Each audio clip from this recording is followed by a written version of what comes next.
সেক্ষেত্রে কি বলবেন আপনি? আমাদের দিনাজপুরে যা আলু ফলছে, জি। বাম্পার আলু ফলছে, কিন্তু আলুর দাম নাই। যে আলুর দাম তাতে কিন্তু কৃষকের পোষায় না।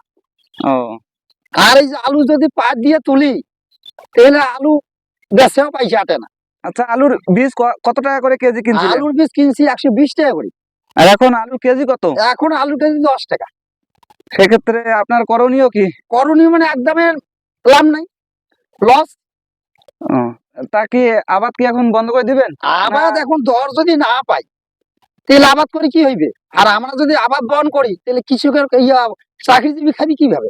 সেটা তো কথা। আর এই যে চাকরিজীবীর ঘর মনে করেন যে যেভাবে চলতেছে, উমার লাভ, আমাদের লাভ কি? হ্যাঁ, আমাদের মনে করেন যে কারেন্ট বিল, আবার মনে করেন যে সার, আবার মনে করেন যে শ্যালো চলাই ডিজেলের দাম বেশি, জি জি সারের দাম বেশি, পাইকের দাম বেশি, তাহলে কেমন করি আমাদেরকে কৃষক পোষায়? জি জি বুঝছি। তা সেক্ষেত্রে আবাদ বন্ধ করে দিতে হবে, চাকরিজীবীরা না খেয়ে মরুক। না, চাকরিজীবীরা চাকরি চাকরি করে খাও। চাকরি করে খাক। হ্যাঁ, চাকরি করে খাও। আর কৃষিকাজ বন্ধ করে দিলে তো সবাই তো না খেয়ে মরবে।